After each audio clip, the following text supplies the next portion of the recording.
Hello beautiful souls. இன்றைக்கி ஒரு சின்ன டாபிக் தோன்றதை பேசுகிறேன். நிறைய பேர் சொல்கிறாங்க லாஸ் ஆஃப் அட்ராக்ஷன் இருக்குது, மேனிஃபெஸ்டேஷன் இருக்குது, அந்த டெக்னிக் இருக்குது, இந்த டெக்னிக் இருக்குது, இதெல்லாம் வந்து நடக்கணும்னா இது பண்ணணும் அது பண்ணணும்னு சொல்கிறாங்க. இது எந்தளவுக்கு நான் நம்புகிறேன் அப்படிங்கிறது வந்து எனக்கு ஸ்டார்டிங்லலாம் தெரியல.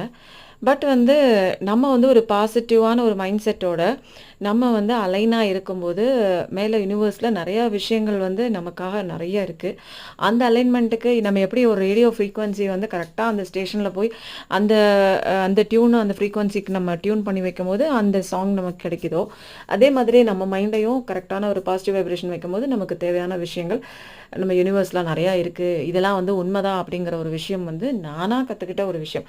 நிறைய பேர் சொல்ல கேட்டிருக்கேன். பட் வந்து நான் தான் ஒரு லாஜிக்கல் பர்சன் ஆச்சே. சொல்கிறத கேட்குறத விட புரிஞ்சு அனலைஸ் பண்ணி நமக்கு இது ஏற்றுக்க முடியுதா?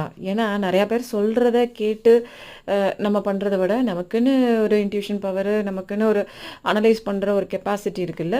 ஸோ எல்லாத்தையும் புரிஞ்சுக்கிட்டு நம்ம வந்து தெரிஞ்சுக்கணும். அதை வந்து விஷயத்த வந்து மற்றவங்களுக்கு சொல்லணும். இல்லைன்னா சொல்லக்கூடாது. எது கரெக்டாக நம்மளுக்கு படுதோ அந்த விஷயத்த சொல்லணும். அந்த விஷயம் அவங்க ஏற்றுக்கணும் அப்படிங்கிற ஒரு கட்டாயமும் நான் பண்ண மாட்டேன். எனக்கு இது தோணுது. உங்களுக்கு இதை அக்செப்ட் பண்ண முடிஞ்சால் நீங்களும் அனலைஸ் பண்ணி யோசித்து அப்புறம் அந்த விஷயத்த வந்து அக்செப்ட் பண்ணுங்கள். இதுதான் வந்து என்னோட வந்து ஒரு லாஜிக்கலான திங்கிங். நான் எப்படியோ அதே மாதிரி தான் மற்றவங்களையும் வந்து நினைப்பேன். தேங்க்ஸ் ஃபார் வாட்சிங்.